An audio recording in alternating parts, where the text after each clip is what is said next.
Oke, selamat datang kembali. Jadi, Anda sudah mengirimkan beberapa teks yang, wah ini padat sekali ya, 3 surah pertama Al-Quran. Betul, ini fondasinya. Fondasi dari semuanya. Dan hari ini, misi kita akan coba bongkar isinya gitu kan.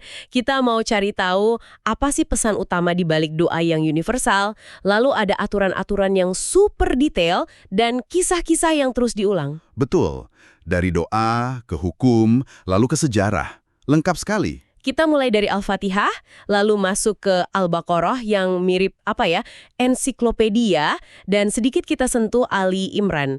Oke, mari kita mulai. Mari. Kita awali dari yang paling dasar, Al-Fatihah. Cuma 7 ayat, tapi kok bisa disebut induk kitab? Rasanya hampir semua orang hafal, tapi apa sih yang membuatnya begitu fundamental? Yang menarik dari Al-Fatihah itu, strukturnya. Ini dialog yang sempurna dalam skala yang sangat kecil. Coba perhatikan.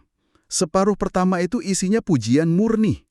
Pujian ya? Iya, pujian dari manusia ke Tuhan. Kita nggak minta apa-apa dulu. Kita cuma menyatakan siapa Dia.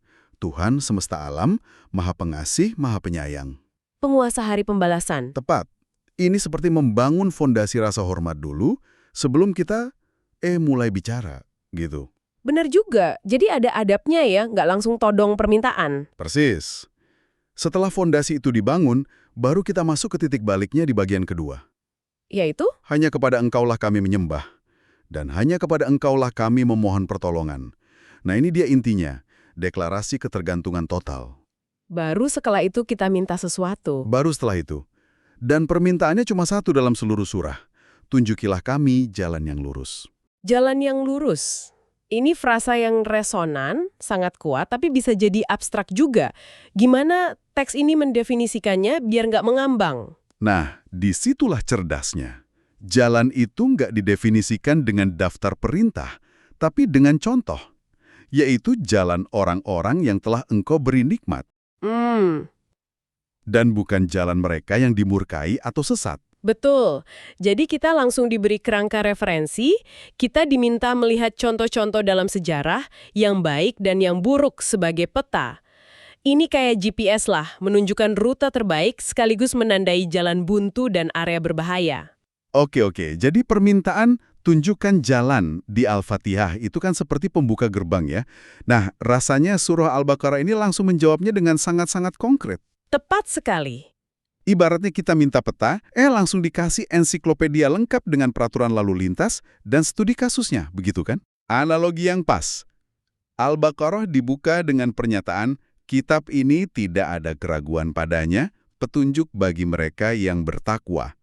Langsung menjawab permintaan di Al-Fatihah. Petunjuk ya? Dan langsung didefinisikan juga siapa audiensnya, yaitu kaum muttaqin atau yang bertakwa itu. Siapa sih mereka? Ayat-ayat awal langsung ngejelasin ciri-cirinya. Mereka yang beriman pada yang gaib, mendirikan sholat, menafkahkan rezeki, dan, ini yang penting, beriman pada wahyu yang turun kepadamu Muhammad dan wahyu yang turun sebelumnya. Jadi dari awal sudah ditekankan universalitas pesannya, bukan sesuatu yang benar-benar baru dan terputus dari sejarah. Betul sekali. Oke, jadi petunjuk ini untuk orang-orang yang sudah punya fondasi. Tapi kemudian narasinya langsung memecah manusia jadi 3 kelompok kan, orang beriman, orang kafir, dan kaum munafik. Dan bagian soal munafik ini yang menurut saya paling sinematik. Sangat. Teks ini nggak cuma bilang mereka bohong. Teks ini melukiskan kondisi psikologis mereka dengan detail sekali.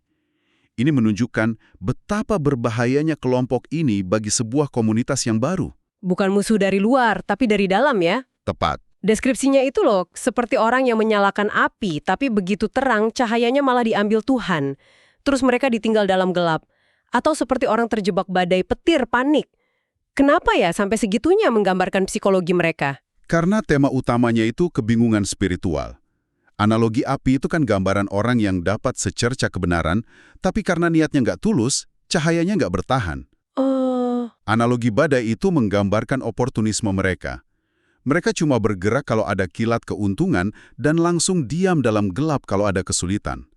Teks ini menyebut mereka punya penyakit di hati. Mereka bilang, kami pembawa damai. Padahal teksnya bilang, merekalah perusak. Persis. Ini studi karakter yang sangat dalam tentang ambiguitas dan penipuan diri sendiri. Nah, Dari studi psikologi yang dalam ini, narasinya tiba-tiba lompat jauh ke belakang, ke awal mula segalanya, kisah Adam.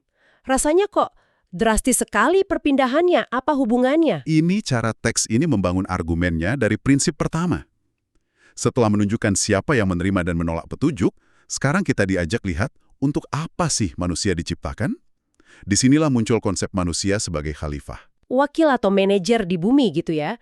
Dan para malaikat sempat ragu kan? Mereka bertanya, kenapa menciptakan makhluk yang akan berbuat kerusakan? Benar. Dan jawaban Tuhan itu kuncinya. Aku mengetahui apa yang tidak kamu ketahui. Lalu, untuk membuktikannya, Tuhan tidak menunjukkan kekuatan Adam, tapi pengetahuannya.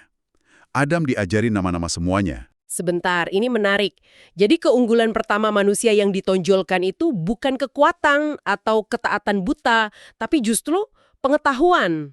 Iya, Kemampuan untuk mengonsepkan, menamai dunia. Wah, ini pernyataan yang kuat sekali tentang esensi kemanusiaan kita. tepat sekali.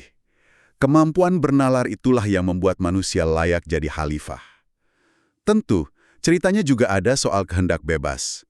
Kesalahan, Saat makan buah terlarang itu, betul. Tapi yang paling krusial adalah resolusinya. Kisah mereka tidak berakhir dengan kutukan, tapi dengan pertobatan yang diterima dan janji akan datangnya petunjuk. Ini menetapkan pola dasar. Berbuat salah itu manusiawi, tapi pintu kembali selalu terbuka. oke. Dari Adam kita belajar soal potensi dan ampunan. Setelah itu, fokusnya bergeser sangat lama dan sangat detail ke Bani Israel. Kenapa ya mereka dapat porsi sebesar ini? Kalau kisah Adam itu prototipe individu. Nah, kisah Bani Israel ini prototipe komunitas dalam menerima petunjuk Tuhan. Ini studi kasus terpanjang di Al-Quran. Studi kasus ya. Iya. Teksnya merinci semua nikmat yang mereka terima.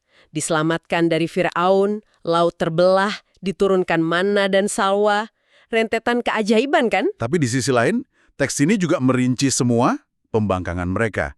Menyembah patung anak sapi, mengeluh soal makanan, dan yang paling terkenal, kisah sapi betina itu. Betul. Kisah sapi itu miniatur dari sikap mereka. Perintahnya sederhana, sembelihlah seekor sapi betina. Tapi mereka malah merespons dengan rentetan pertanyaan yang nggak perlu. Warnanya apa? Umurnya berapa? Wujudnya gimana? Iya. Ini terdengar seperti rapat desain di kantor yang nggak ada habisnya. Klien minta logo, tapi revisinya detail-detail kecil terus, sampai semua pusing. Padahal intinya kan cuma kerjakan saja. Hahaha, analogi yang sangat relevan. Teks ini memang menggambarkannya sebagai contoh bagaimana manusia mempersulit hidupnya sendiri. Perintah mudah jadi hampir mustahil karena keengganan yang disamarkan jadi pertanyaan. Tapi kalau kita lihat dari kacamata yang lebih kritis, bukankah ini bisa terkesan seperti menyalahkan mereka terus-menerus? Mereka kan baru lolos dari perbudakan. Psikologisnya pasti terguncang. Kok langsung diharapkan jadi komunitas sempurna? Pertanyaan yang sangat bagus. Begini, teks ini sebenarnya bukan sekedar catatan kesalahan Bani Israel. Ini adalah cermin. Cermin. Iya, dengan menceritakan pola ini, dapat berkah, lalu lupa, lalu cari alasan, dihukum, diampuni, lalu mengulanginya lagi. Teks ini seolah bertanya kepada pembaca barunya, yaitu komunitas Muslim awal. Lihat pola ini. Kalian mau mengulanginya? Di masa kini. Tepat sekali. Wow, oke. Jadi dari kisah-kisah besar dan pelajaran sejarah ini, tiba-tiba Al-Baqarah ganti gigi lagi. Topiknya jadi sangat praktis. Legalistik, aturan puasa, haji, perang, sedekah, bahkan sampai kontrak utang piutang. Rasanya kayak baca konstitusi. Karena memang itulah fungsinya. Setelah fondasi teologis dan historisnya diletakkan, sekarang saatnya membangun masyarakat. Ini cetak birunya. Dan prinsipnya menarik ya. Gimana maksudnya? Ya, dalam hukum qisas atau balasan setimpal, ditekankan juga ada pintu maaf. Dalam aturan puasa, ada keringanan buat yang sakit. Jadi hukumnya tidak kaku. Betul. Selalu diimbangi dengan keadilan dan kasih sayang. Ayat tentang utang, ayat 282, itu detailnya luar biasa. Ayat terpanjang di Al-Quran kan? Disuruh catat panggil saksi, kenapa urusan finansial sampai dibahas sedetail ini ya? Karena konflik finansial itu salah satu perusak utama hubungan sosial. dengan aturan yang sangat jelas soal dokumentasi dan saksi, tujuannya untuk meminimalkan sengketa. Mencegah masalah sebelum terjadi ya? Benar. Ini menggarisbawahi pentingnya transparansi, akuntabilitas. Ini bagian dari tema besar bahwa spiritualitas itu nggak terpisah dari keadilan sosial dan ekonomi. Baik, jadi Al-Baqarah ini paket lengkap. Lalu kita masuk ke surah ketiga, Ali Imran. Apa perannya? Apa cuma pengulangan atau ada benang merah baru? Ali Imran itu fungsinya sebagai kelanjutan dan penegasan. Dibuka dengan menyatakan lagi bahwa Al-Quran adalah pembenar bagi kitab-kitab suci sebelumnya, Taurat dan Injil. Jadi memperkuat lagi gagasan kesinambungan petunjuk itu. Betul. Dan di surah ini juga seolah-olah teksnya memberikan kita, buku panduan untuk membacanya. Maksudnya yang soal ayat muhkamat dan mutasyabihat itu. Tepat. Teksnya seperti bilang, "Hei, sebagian dari saya ini lugas dan to the point. Itulah intinya." Tapi ada bagian lain yang lebih puitis, lebih dalam, yang bisa punya banyak makna. Hati-hati jangan salah fokus pada yang ambigu untuk cari-cari perdebatan. Semacam panduan hermeneutik ya dari teks itu sendiri? Persis. Teks ini mengakui kompleksitasnya sendiri dan memperingatkan pembaca agar tidak menyalahgunakannya. Dan setelah memberikan panduan itu, surahnya langsung masuk ke kisah keluarga Imran. Ini merujuk pada keluarga Maryam, ibunya Isa, kan? Benar. Narasinya berfokus pada rangkaian peristiwa ajaib yang mendahului kelahiran Isa, mulai dari istri Imran yang menazarkan anaknya untuk mengabdi, lalu Maryam yang selalu dapat makanan secara ajaib, sampai kisah Zakaria. Yang sudah sangat tua dan istrinya mandul, tapi doanya untuk punya anak dikabulkan. Iya. Semua ini seperti membangun panggung untuk keajaiban yang lebih besar lagi. Yaitu kelahiran Isa. Tepat. Kisah-kisah ini menekankan satu hal, kekuasaan absolut Tuhan di atas hukum alam. Kalau Tuhan bisa kasih rizki tanpa sebab, bisa kasih anak pada pasangan tua, maka menciptakan anak tanpa ayah, itu mudah baginya. Lalu ada puncaknya ya, perbandingan dengan Adam. Betul. Teksnya bilang, sesungguhnya perumpamaan Isa di sisi Allah adalah seperti Adam. Allah menciptakan Adam dari tanah, berfirman jadilah, maka jadilah dia. Ini argumen teologis yang sangat kuat, menempatkan satu keajaiban sejajar dengan keajaiban lainnya. Jadi kalau kita tarik mundur dan lihat gambaran besarnya, kita bergerak dari doa personal yang singkat ke sejarah penciptaan, aturan hukum, studi kasus sebuah bangsa, lalu kembali ke kisah Nabi. Apa benang merahnya? Dan hukum. Lalu Ali Imran melanjutkannya, menunjukkan kesinambungannya melalui sejarah para nabi dan memperingatkan cara menafsirkan petunjuk itu. Jadi ini sebuah perjalanan. Dari permintaan pribadi menjadi Manifestasi petunjuk dalam skala peradaban. tepat sekali. Oke. Sebagai pemikiran penutup untuk Anda renungkan. Teks-teks ini berulang kali menekankan gagasan tentang perjanjian atau mitsak. Ada perjanjian antara Tuhan dengan Adam, dengan Bani Israel, dan perjanjian baru yang sedang dibangun. Nah, sambil merenungkan ini, coba pikirkan apa artinya hidup dalam keadaan terikat perjanjian atau komitmen, baik dalam skala kecil maupun besar. Dan bagaimana gagasan kuno tentang perjanjian ilahi ini masih bisa membentuk cara kita memahami hubungan antara individu, komunitas, dan makna hidup itu sendiri.